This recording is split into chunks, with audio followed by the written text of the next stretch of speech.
Bless our heart. 53 years of being with one person. Whoa. Woo! That's a long time, my friend. That is a long time being with somebody for 53 years. But, you guys are still together. So, hey, did you think that you were going to be with your wife this long, man, when you all got married 53 years? I told her from the get go. I said, once you marry me, that's it, sister. That's it? Oh, man, That's I it. didn't know. I mean, hey, ain't no, I ain't, hey, Well, my first wife and stuff and everything, we only was there for 15 years. And now this one right here, my second year, it'll be, uh, shit, man, 30 some years and stuff with her now. 30 Yeah. years? Yeah. 30 some Wow, that's a years. long time, bro. Yeah. 1990. Yep. Wow. Yeah. 1990, man. I didn't think I was going to make it to this long with her. Shit, she kept asking me, we gonna make it? How you know we gonna make it? I said, oh, I don't know. Shit, we'll see. That's been time that flew by, man. That's 30 some years now and everything. So hey, it's hey, I didn't think like I said, I didn't think I was gonna be there that long, but time's going by, man. She's still here, so hey, she done put up with me for 30 some years. Cause I ain't no goddamn. Neither one of us, bro. Yeah, I ain't know. I have to give her credit where credit due, man. Cause shit, Yes, sir. You got that right. man, shoot, I gave her hell. Shit, I say, how this yeah. woman put up with my ass, I have no idea, but she said, I'm still here. I said, I See, know. You can go anytime you want to now. You free to go. shit, man, mine ain't going nowhere. Shit, much dirt I done put on there. And things you still hanging in there. So hey, I can't run away. Well, I give God all the credit. That's all I gotta say. I mean, the grass is always greener on the other side. You know that is. Oh man, it looks like it, but man, every time I did one thing, Ted. I had a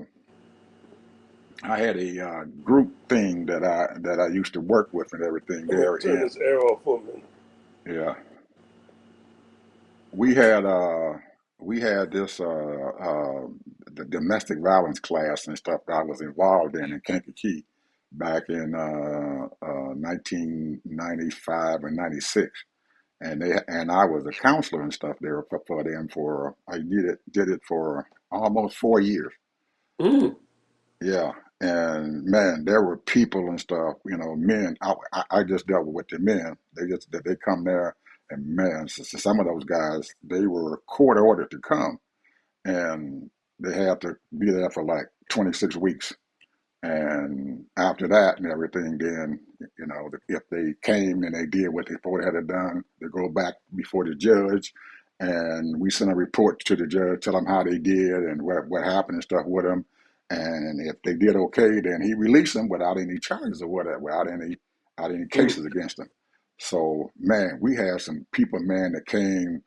Oh, Ted, you wouldn't believe some of these folks, man. They were hardened folks, man. And man, one guy came and he had beat the hell out of his wife, man, put her in the hospital and stuff, man. She was Damn. all messed up and everything. He just said, hey, she didn't do what I wanted her to do. So, hey, I had to do something to her. Mm. So, the one thing that I found that as each one of those classes came and ended and everything guys went through, the one thing I found out is that once we talked to these guys and stuff and everything, Ted, and we would always tell them when you get to a point to where you looking at your spouse or you're looking at your girlfriend and stuff in a real bad manner, ask yourself, what made you take her as your spouse or as your friend? There you go. What made you take her? You have to reach back to that time because evidently there was something about her that you liked and that you decided that you wanted to be with her. And a lot of times, man, those guys would, we would force them to reflect back and stuff on there. So, what made you pick her? What made you get her? And as they reflected back on what made them pick them, then that was your choice. You picked her to do, and there was something good about that. So if you can reach back to that time, then you should be okay. You should be able to stay with them, or you should be able to be man enough to say, okay, it's over. Well, we can't make it, and leave and let her go her way, and you go your way without being angry and stuff and using violence. But some of the guys took it, but a majority of them, man, once we talked to them about that, and they really dealt with why they got their individual and stuff and everything, it gave them a That was good hope. advice. Yeah, yeah. Remember why you picked them, and that's what I had to do with my wife. I had to remember why I picked her. I picked her for a reason, Yeah. and once I did that, hey, I found out that the grass wasn't green on the other side. No, the grass ain't green on the other side, bro. They had you on the other side. And my mother, I'm telling you, Ted, my mother did not take to my first wife at all, hardly. But Mm. she took to my wife and stuff now, man, like that. I mean, you couldn't say anything bad about my wife to my mother and stuff and everything. What I heard the defending her. And what got her, Ted, was we had Thanksgiving dinner and stuff at our house there in Kankakee. We had every year my wife would cook Thanksgiving dinner for everybody. And my she called my mother up and asked her, said, we want you to come to Thanksgiving dinner. And she said, well, okay then. So she asked my mother, what did she like? What did she like to eat for Thanksgiving? And most people said turkey. But my mother told us, said, no, I love duck. But she said, can't nobody cook no duck and stuff like that because they're too damn greasy. I don't like no greasy duck. And most people can't do it and everything, she said, but I do like duck and everything. So my wife told us, well, don't worry about it, we'll have it. So my mother came and my wife would cook 6 ducks. Mm. When my mother sat down and everything, and she fixed her plate for her, and everything, you want to fix the plate? She said, no, no, no. She had the food sitting on the table, so everybody sat down, and they got what they wanted. And my wife set this duck in front of my mother, and she got the duck and started eating on it. She started eating on it. She ate about half that damn duck before it was all over. So when my mother got ready to leave, she had got a bag and everything and wrapped it up and said, here, Mom, here you go. And she gave her 2 of those ducks and stuff that she had cooked and everything. And she said, oh my God, baby. She said that duck was delicious. And it wasn't greasy or nothing. She said, how do you fix that duck, and not be greasy? She said, Mom, I'm not going to tell you my secret. Ever since then, man, I couldn't say nothing bad about my wife at all. Mm-mm. No way I could bring anything to my mother about my wife at all. She hooked right on to her. So those things and stuff, are positive things and stuff with her and everything, anyway. And anybody, just like your wife, man, when I come down there, shit, she had dinner for us. God damn it, Yep. she fixed dinner and everything for us. Well, my wife does the same thing, man. Anybody come to the house, man, she gonna fix dinner, man. You gonna eat. Yep. Yep. You gonna eat, That's that. Nowadays, Ted, you don't see women and stuff would do that. You come to their house, man, they might have a drink and stuff for you and everything, but food, they ain't got no food there waiting on you. You can't eat nothing. I don't know what is wrong with these women and stuff nowadays. Even the grandmothers and stuff, they don't believe in people coming over the house and stuff and having food and stuff for them and making sure that they're comfortable and everything. But my wife is like that, man. She old fashioned. I don't know how where she got it from or what, but that's the way she is. And I noticed that about. about Bev and stuff and everything. Shoot, we come down there, man. She had fixed up a whole big ass thing for us and stuff. I said, "Oh shit!" Yeah. So those kind of women and stuff, man, they are few and far in between. You're not gonna find any of them out there. Most of them you see out there, they pretty as all get out. Everything is nice. Hey, can you cook? Or you go by their house and everything.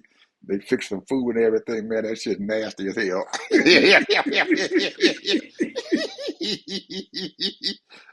ain't lying, bro. You ain't lying. Oh man. But anyway, enough of that, folks, and everything. Next month, July. 4th of July, next Saturday. Man, 250 years in this country. What a celebration we supposed to have. That's true. It should be a joyous time, It but should be a joyous time. When I'm not my feeling too yeah, much joy. yeah, my nurses and stuff, man, when I went to my pre-op today and everything, both of them asked me and stuff. So, what, Mr. Bishop, what are you gonna do for your celebration here and everything? I said, I'm definitely ain't going to D.C. And they bust out laughing. Hey, I was talking to one of my friends today, and he was telling me because he was in D.C. at the time when he called me, and his dad, still there, and he was telling me that they are doing so many renovations and projects in D.C. It's crazy. He said the traffic is crazy, and they're just doing all kind of changes to that city. So I don't know what's going on. I guess Donald Trump is involved in this and trying to renovate D.C. All kinds of stuff is going on. So, but Mm. I don't know. I don't know. Maybe this is his way of taking it over or something. I don't know. It is it's his way of taking over. It's his way of putting his stamp on his term as president. I can't believe that he is planning on doing what he's thinking about doing, and nobody is saying something about it because you don't do those things until after you're gone. People do not respond to you until you're gone before they do anything. But he wants to make sure that he has his stamp right now. He got, man, I couldn't believe that he tell people that they got a chance, man, to get a passport with his name on it, his picture on that His goddamn picture. thing, his picture on that damn thing. Ain't no damn way in the world I'm gonna take no damn passport with his picture on it and take it with me outside this country. They might throw me in jail, kid. But he got these people hoodwinked, man. That he is the best thing since candy. And you don't do that. You let as president, most presidents let their people uh determine and stuff where your honor and stuff is at. Let other people tell you, who you are and what you have done. I I look back at the last couple of weeks ago, last week or so, and everything when they were dedicating the Obama Presidential Center and stuff there in Chicago, and his wife got up and said, Barack is not going to do this, but I am. And she told the audience and stuff about all the great things that he had done and how he has sacrificed to it. And then they showed pictures of him. He's sitting there crying, man, because his thing was not himself personally. It was to the people of this country. But we don't see that honesty or that integrity and stuff in the man that we got there in the White House.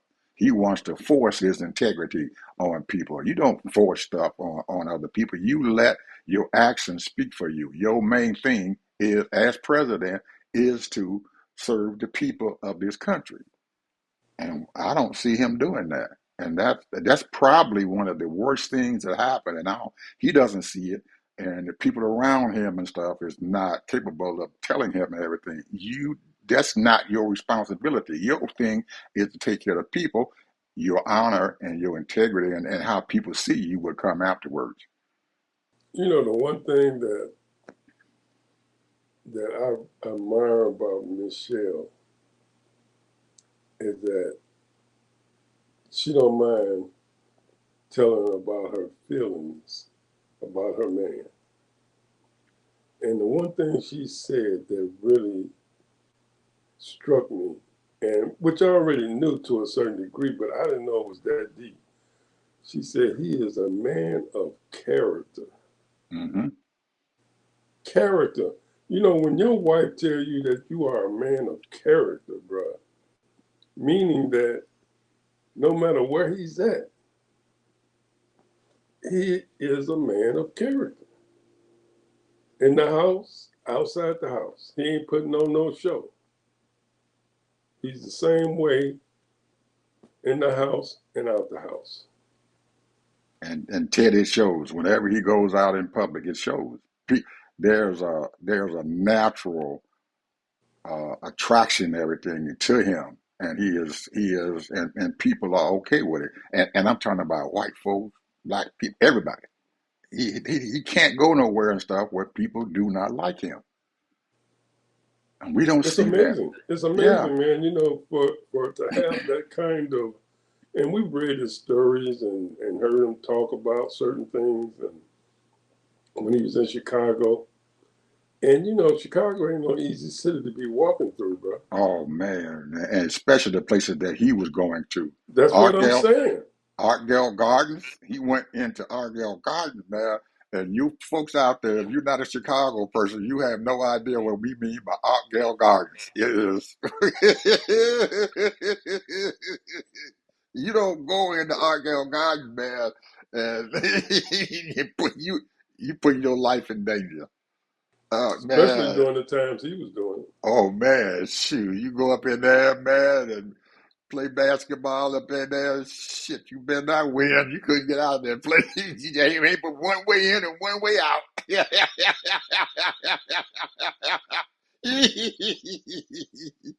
oh, absolutely right. oh man, that's rough, man. That place is rough, Argyle guys. And he went up in there, man, and he got the people in there and helped them out. And guess what, Ted? Those people who were in Argyle Gardens, other folks, the other bad area that he went into as an organizer or whatever, supported him all the way through into the presidency.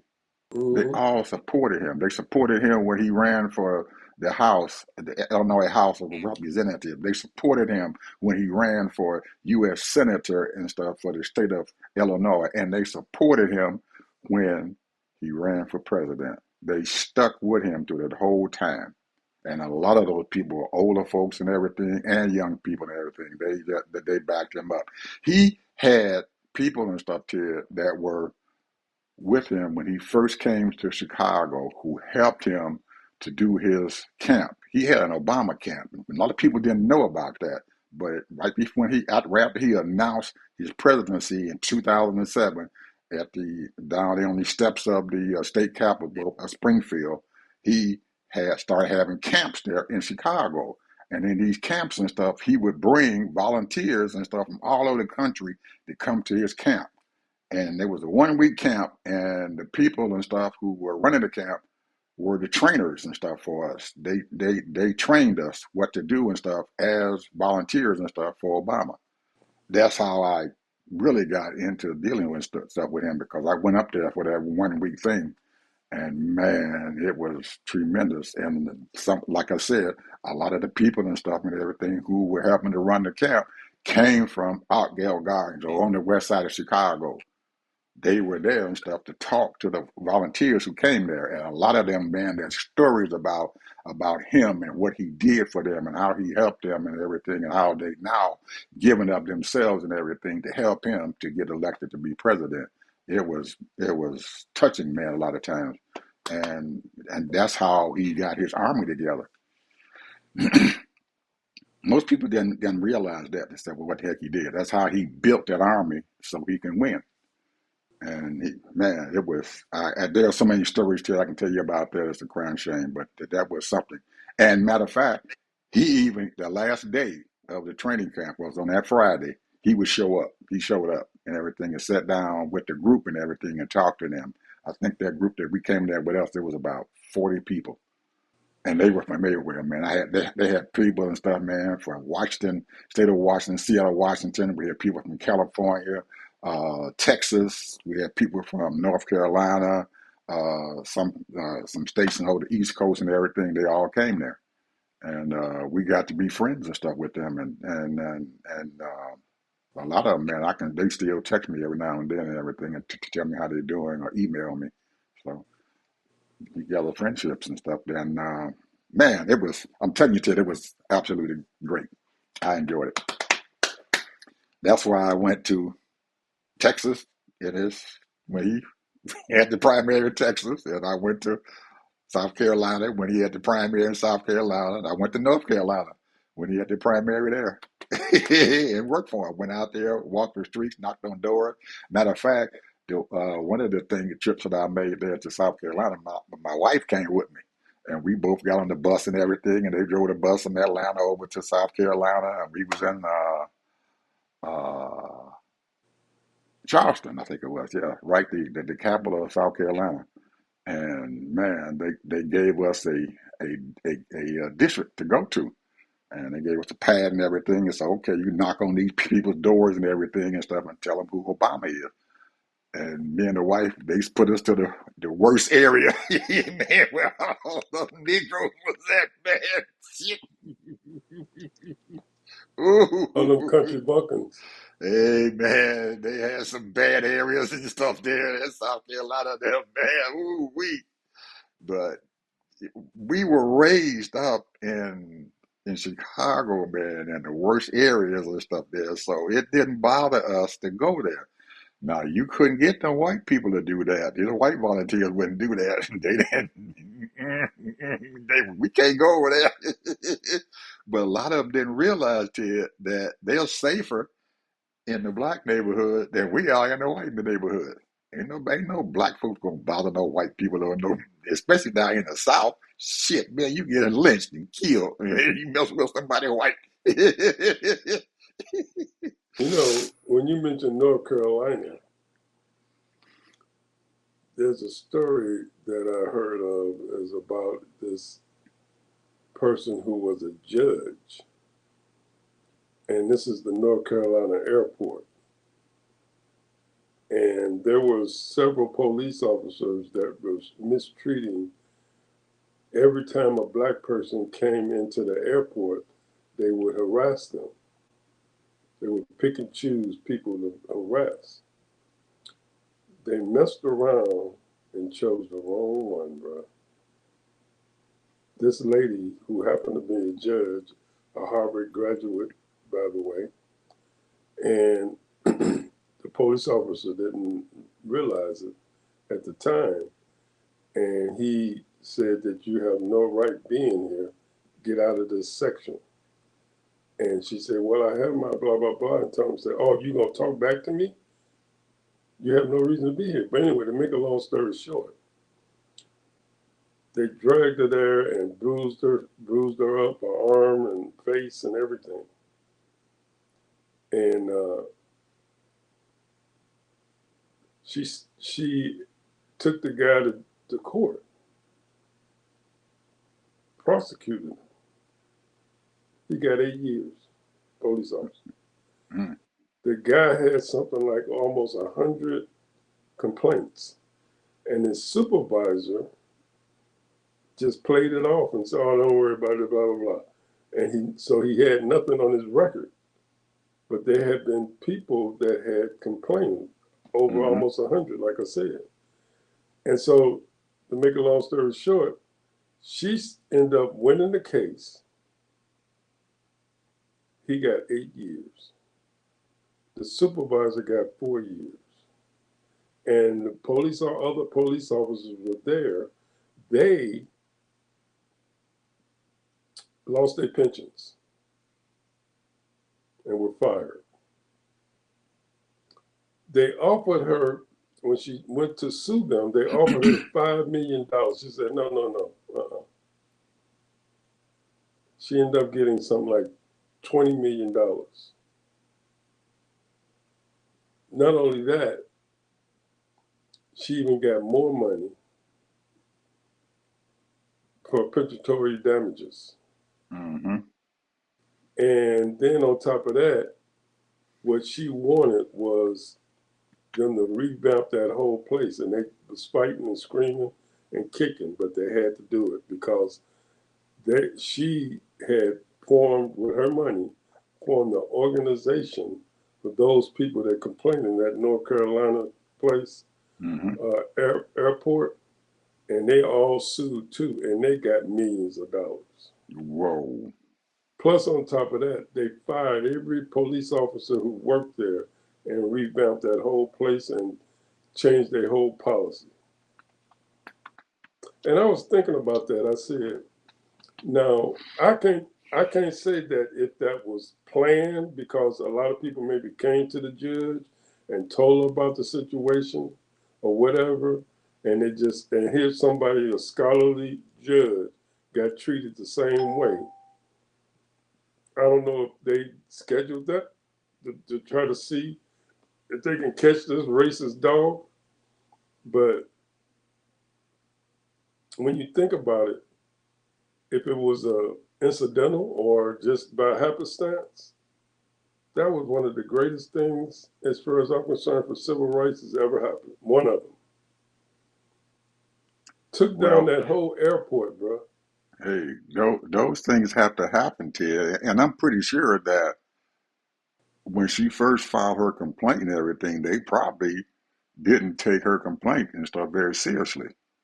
And then realize and stuff her abilities. And I would almost bet and stuff she was probably a legal scholar, Yeah, and she was able to defend herself and everything amongst all those folks and stuff who were sitting there probably trying to throw her away because for them to throw away over 100 and some complaints about these police officers and everything tells you and stuff that a lot of the folks and stuff had gotten tired and stuff and just didn't follow up on trying to do anything, or they met up with the harassment and stuff and everything of them, and they were afraid and stuff. They would probably threaten and everything. But with this particular judge and everything, I know that she wasn't. She wasn't. They couldn't threaten her. She was. She was a person that they couldn't do anything and stuff no, against. So because she had handled all kinds of civil cases and criminal cases, and as an attorney as well as a judge. hmm So she and was not intimidated. And evidently, she must have had a lot of evidence and stuff there, especially with those 100 complaints and stuff. And she probably put those things together and stuff and everything and made a compelling case and stuff on her part, along with probably her pictures and stuff of them, of her bruises and stuff on her body and stuff, and what they did to her. And maybe someone, probably in the airport, maybe took a video of what was going on and stuff with her. And they probably gave a video to her so the court system can see, or the jury can see and stuff what they did with her, that what they did was wrong. Well, So those, go ahead. no, what I was saying, getting ready to say is that that in my opinion, these very smart people who has been trained in the law and different uh, professions and have a tremendous amount of experience, those opportunities was allowed, started happening, in the late 70s and 80s and 90s and what have you. However, the thing is that that's the stoppage that's trying to happen now. However, the thing is that there are so many people that are black and are very professional and you know and going through or have had those experiences, and they sort of kind of played it off. The thing is that we're dealing with what Martin Luther King said: the three things that America is a racist country, it's military, three of the worst things in America. So I just, it's crazy, man. I It mean, is. these people, and materialism, the one thing that when these people do make it, and the reason why I use materialism last is because, if you're even a modest living person living in the black neighborhood or middle class or even upper middle class, you sort of kind of, hey, everything's going all right with me, I'm fine.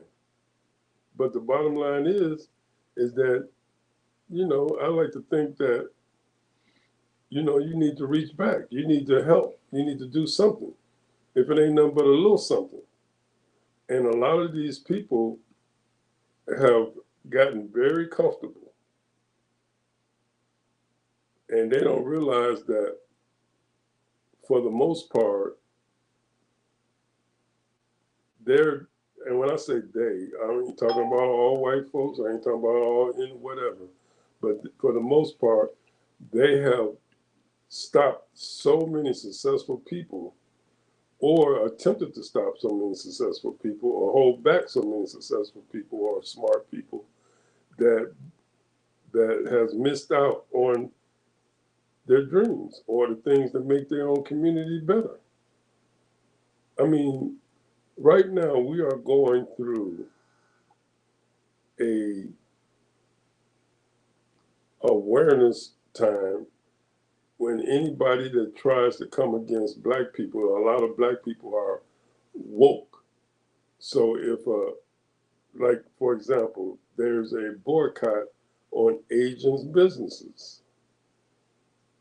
And the thing is that these people have taken our money and put it in their own community, but we wanted the services. We wanted want the nails done, want the feet done, want this done, the eyebrows, all that kind of stuff. And it's just a service that black people love to go to. But when they don't respect you or, just take your money and don't care, well, that tells you that, something is wrong amiss here. Because they are a lot, they come into our community, build their own little business, their little cleaners or whatever they do, or whatever they have, and then they leave the community and take their money elsewhere. They're not assimilating with black people. They're just using black people and taking their money. So they have got a boycott on this stuff because of certain incidents that have happened in the past, and people are aware of what's going on. So now these Asian companies right now they're hurting. They're hurting because they realize that black people are realizing that these people, and I'm not saying all Asians, do not like black Americans. They just want your business. They want your money. So There's now, no respect. no respect.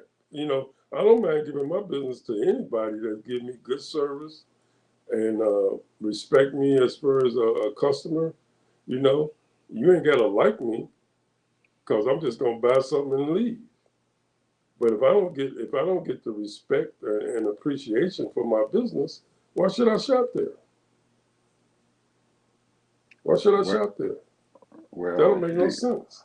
the match that really lit that whole thing, Ted, was when that owner of that particular shop and everything turned around and shot that boy in the Shop that back. young boy. Shot that boy in the back, and he wasn't even inside of his place when he shot him, and he got away with it. Yeah, And that I think that in itself really lit the match and everything, and a lot of people, our folks out there, realizing everything that they they knew that they were being mistreated and stuff and not used very well, but it did not create and a fight and stuff inside of them and stuff and say they also been mistreating us and everything, but the ultimate mistreat mistreatment of us and everything was to him to come outside and shoot that boy in the back, and that was just a step too far. And I think once that step was made and everything, it just lit the fire and everything for a lot of other things that people were feeling Well, about see, this those is not the shops. first time that has happened. Because when I was living in LA, this young girl went in there to one of the Asian shops and some incident happened and the guy shot that little girl. I don't think she was 12 or 13 years old. Well, And and so, that time and stuff, they didn't have the media like they have and stuff now, where people are, uh, oh man, oh, but they anything, had yeah, radio, bro. yeah, yeah. They had radio, but they didn't have the media And that they have man, now. let me tell you, those I used to listen to a lot of conservative radio. And man, I'm telling you, them white folks, well, she should have got shot. Blah blah this and blah blah that. I said, man, I didn't know it was that much hatred in California. You know, because I went everywhere, man. I went everywhere in California. Palm Beach, Newport Beach, you name it. Well, I went to Malibu, Marina Del Rey, all the places in California, man. I always was treated nicely and respectfully. I never had any problems. I was grateful for that. But the point is that you know a lot of and this is not a criticism. It's just that where people how people are raised or how people react or whatever. If somebody's not treating you right, then a lot of times they'll bust out and start cussing you out or saying, this and that, and they sort of flip it. And some of these people, don't take it kindly, you know. So, but it's a lot of black people because black people want to be treated right, but you don't know how to respond to people that don't treat you right, and you hmm haven't been trained or you haven't had the intellect. I wouldn't say intellect. I would say uh, training. That's the best thing I can say. Your parents might have not have taught you, or maybe they did, and maybe you just sort of kind of, going along with your peers like you're a tough person. A lot of hmm people don't understand, man. You don't have to respond like that. You can respond in such a professional way. And I give you the classic example. Read a newspaper article today that a guy was out fishing, and this white couple came up to him and said, "You don't belong here. What you doing here fishing?" And and the guy said, "Well, I can fish because the lifeguard over there told me it was okay." Oh well, you're not supposed to be here. Go on, get on out of here and go on down the road 5 miles away. And then the wife starts calling him the N word, nigger this, nigger that. That's the way them niggas is, them niggas, you know. And the guy responded in such a way, and while they were talking to him, these little young kids was videotaping these people, and they tried to berate him and everything, and so the bottom line is that they got almost 1 million views the way they were acting, and now the internet is trying to track them down, bro. Trying to find out who was this couple calling this man minding his business, fishing, spending his day. I don't fish, never fish. And there's people, that enjoy fishing and just being by themselves, and just fishing. And that's what he was doing. And so now they're trying to track this couple down, bro. They're going to get their names and everything. And the internet will do that. they will get them. They will get them down because somebody gonna turn them in. Oh, I know them. That's my neighbor And they're down gonna the put it on street. the internet. That's Charles Anderson. Yeah, yeah, hey, yeah, my And that's neighbor. that's Yeah. that's Charlotte Anderson. That's Charles and Charlotte Anderson. They live in such and such and such a whatever. And then next thing you know, the video is so strong now, man, almost 1 million views. You know, their boss is gonna find out, and whatever kind of profession they are or whatever, who And you knows? know they're gonna find out exactly where they at, where they live at, who they work for, and everything. And you know, they a lot of those, just like you said, a lot of times those jobs and stuff can't afford that bad publicity because somebody gonna put on, yeah, so and so, he works over there at that store over there and everything. And that Yeah, yeah, Mr. Charlie had them over there for they been working for him for 30 something years and everything. And yeah, shit, we ain't gonna be. I'm not gonna buy from that store over there. So yeah, you know damn well they're gonna be fired quick. yeah. That's what I'm saying. You know, and the thing is, you know, you think about it. You know, driving black now, fishing black, going to Starbucks black, Yeah. walking while black. Yeah. All of Eating those things, you know, there are people out there eating ice cream on the eat ice couch cream.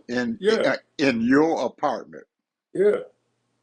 This is the sad part about it, though, man. You know, a lot of these people have gotten brazen and feel as though they believe the hype and all that about black people, that these negative images or negative things that are happening.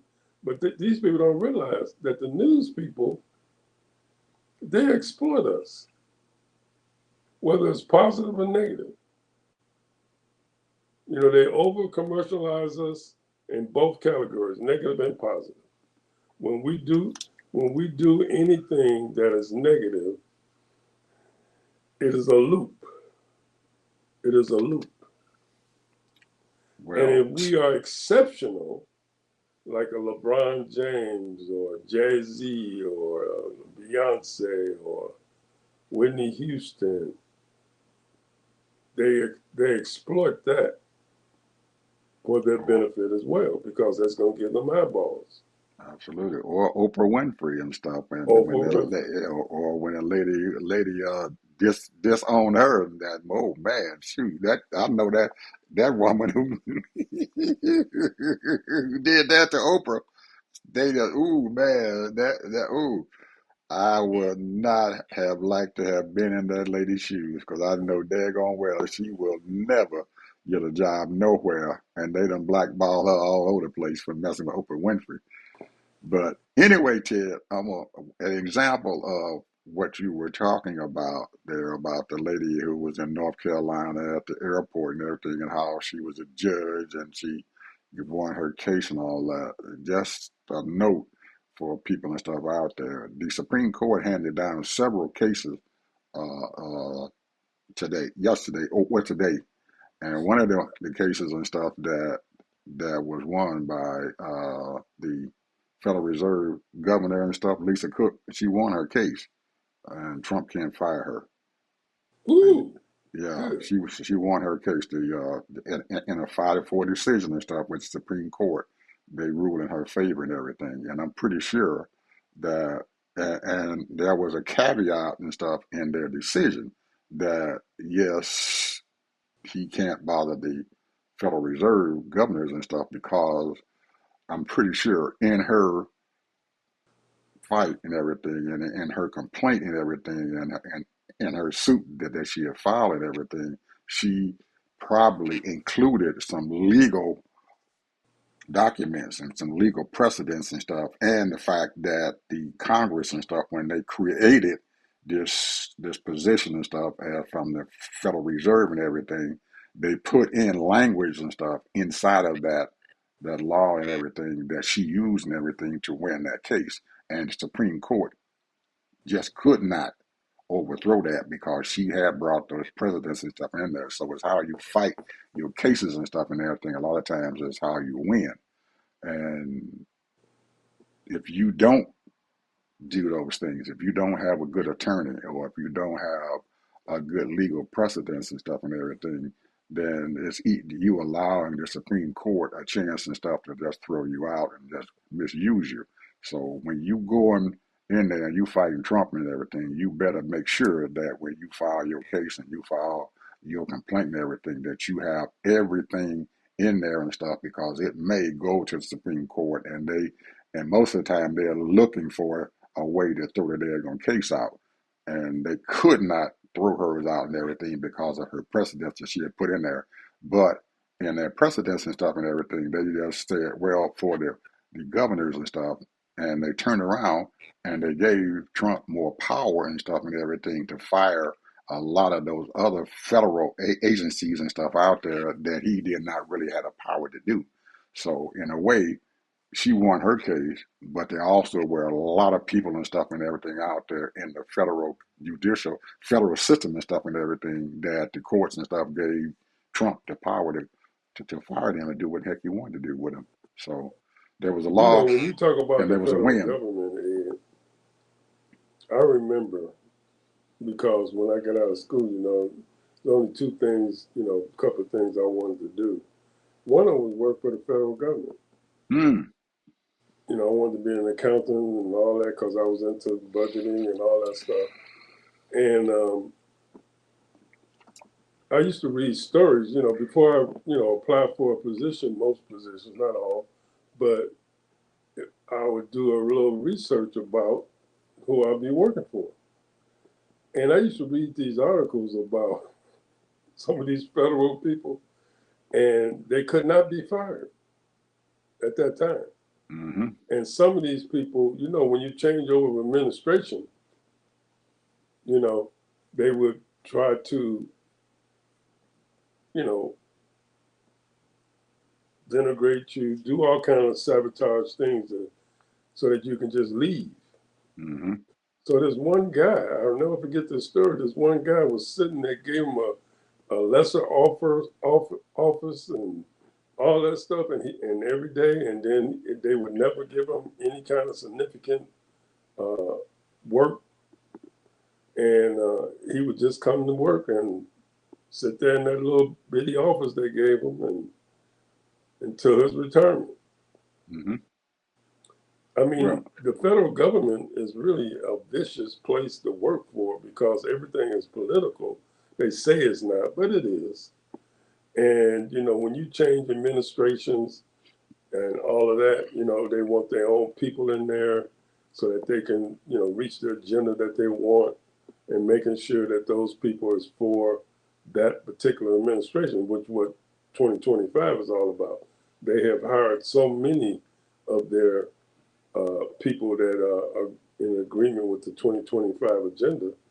Um, it would be hard to get rid of them, but now with this thing here, that means that the next president, if it's a Democrat, he can fire all those people, but most of the replace them. time, but yeah, but most of the time, Ted, those other presidents who come into office and everything, they have a a particular knowledge and stuff about the individuals and stuff who are in the federal government. Whereas this guy, he doesn't care who in the hell they are. They can have, because when you're working in the federal government, a lot of times and stuff, Ted, you have a particular tier of level of security that you're in. And you get up into that higher level of security and everything, then a lot of times you really don't want to fire that person because they have a lot of power and stuff there. They have a lot of information that they have had access to. And you really don't want to make them your enemy and everything because they can turn around and stuff and you throw them out and everything and they can sell whatever information they have and stuff to other people and everything. That's why a lot of those folks and stuff who are working in the federal government and they in that higher tier that they got rid of and everything, that was a bad mistake that they did and everything because a lot of these folks and everything, they have some particular knowledge and stuff and everything that is valuable out there in the private industry, especially in those foreign governments and stuff and everything, because they can make a lot of money and stuff on what they know. And Donald Trump, he doesn't give a shit. He doesn't care. But anybody else who comes in there realizes and stuff the value of those employees that are working there in the federal government. That a lot of times you really don't want to get rid of these folks and everything. There is a You just can't just do a blanket.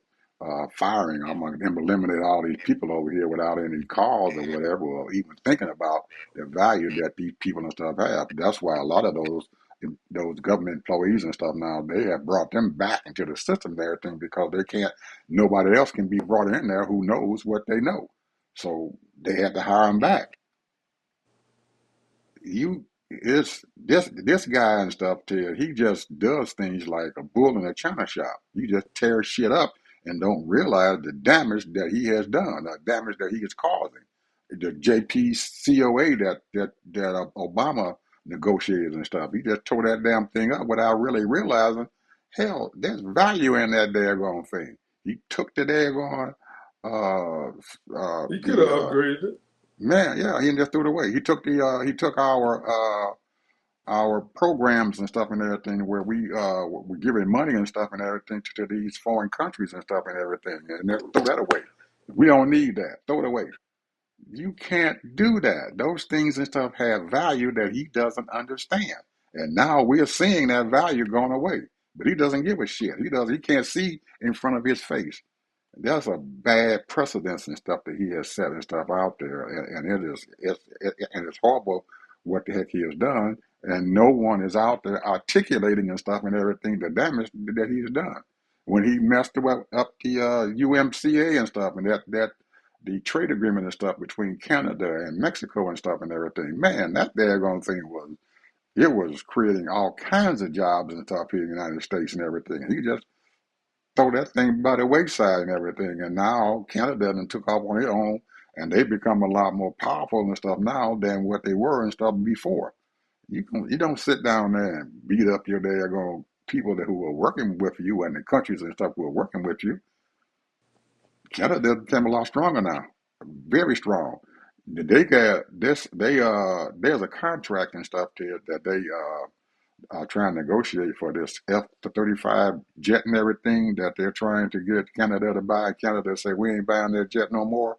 Now we done found out and everything. Man, that program had a lot of flaws in it, and the United States threw that away and allowed other people and stuff to come in and see the flaws and stuff in that goal because we could have been selling our jets and everything to Canada.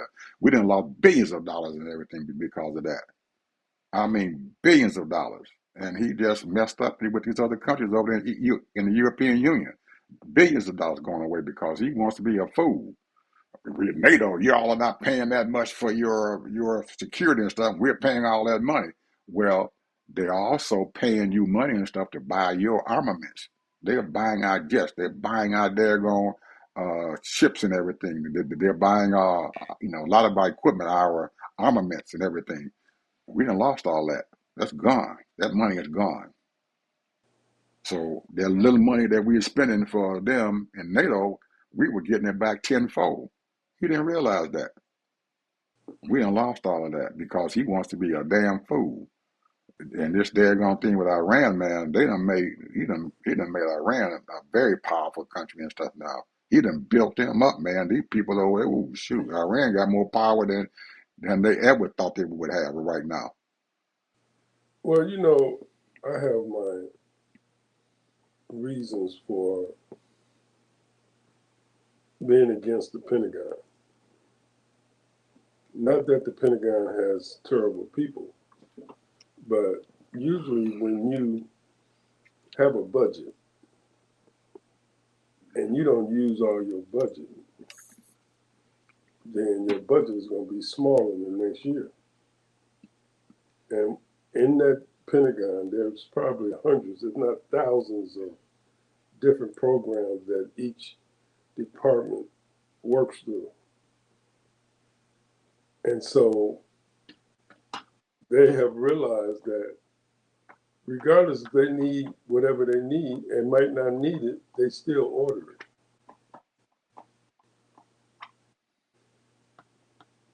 And it has been proven that there have been airplanes that's been built that's sitting on the road, sitting on the sideline, tanks sitting on the sideline, billions of dollars wasted when it could have went for the people. And it's been said that America's military budget is bigger than 26 of the top countries in this world. And when you think about it, you know, they pick and choose of different people that get these different type of stimulus, or what do you call it, contracts and grants and what have you. A lot of that money should have been going to black people. The loans for small businesses.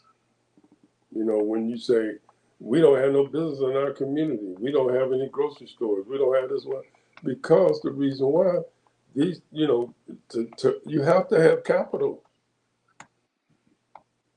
None of us was born with a silver spoon in our mouth. We have to have capital to have a business. There's a lot of people that have a desire to have a business. Mm-hmm. But in Now, order to have a business, you have to have capital. now, just think, Ted, what could have happened here. He called up the military and told them to give his sons a a Whew, contract, a no bid contract and everything to get into for their over company $600,000. $600 million, I mean, I'm sorry, $1 million. $1 million. But now just think if someone who was in our community and stuff and everything and had a couple of $1 million in the bank because what they did and stuff with it, they the government gave them a loan to help them to put their money into this company Yeah.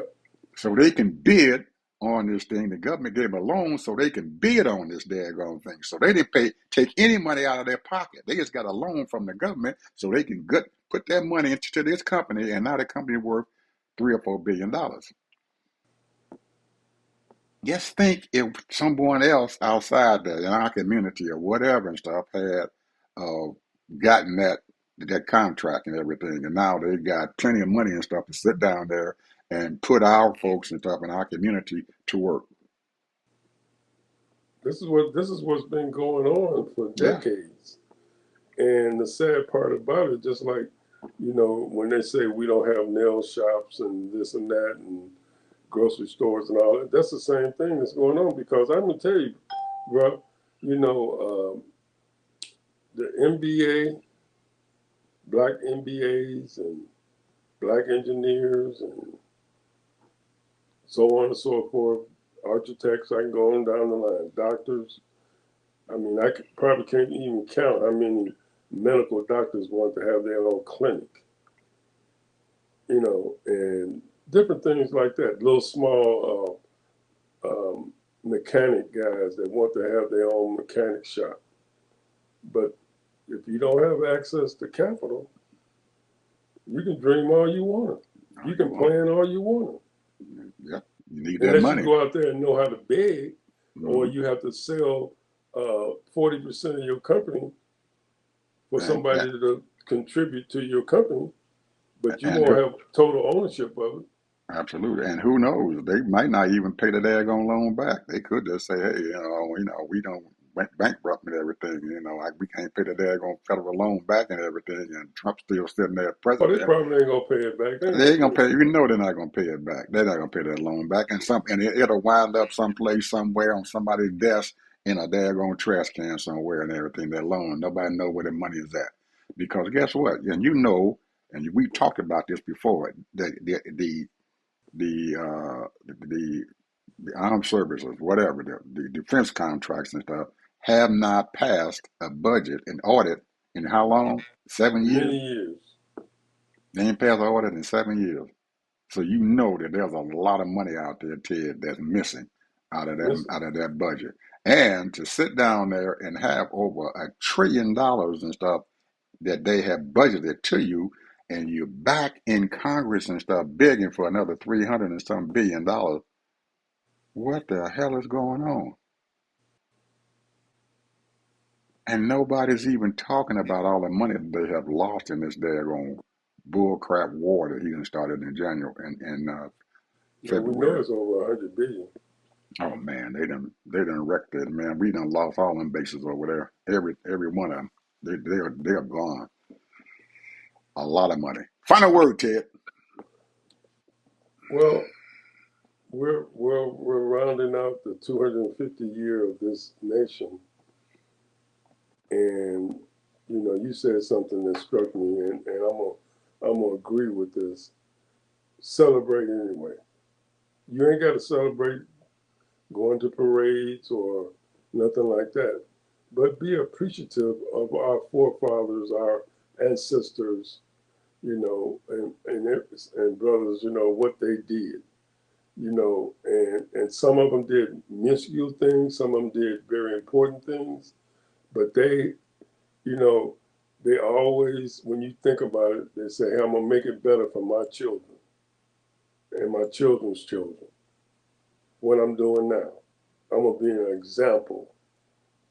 I'm gonna be a janitor at this major corporation and be the best janitor they ever had.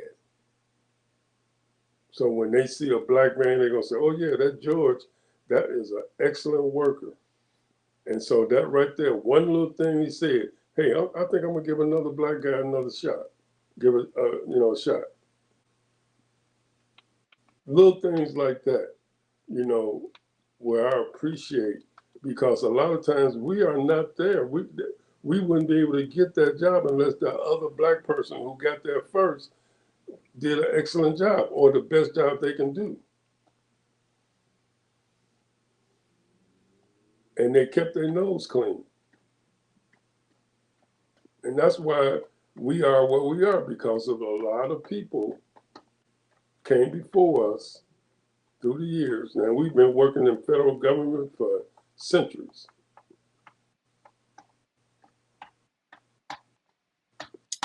at least a Absolutely. century. And Absolutely. so the point is that all I'm saying is, bro, is that I just appreciate, our ancestors and those people, and I'm gonna celebrate them. And the July 4th is what it is, and you know, I'm not gonna say anything else about it. But like I said, it's what it is, and so I will celebrate that with my family and appreciate what our ancestors have done. Okay, people. Uh, Also, I wanted to bring up this particular country that I was talking about in Africa. The name of the country is Burkina Faso, and their president is Captain Ibrahim Traoré. Very interesting story behind those folks. Very interesting story behind him. We'll talk about that later on, people. Talk to you later. Bye bye.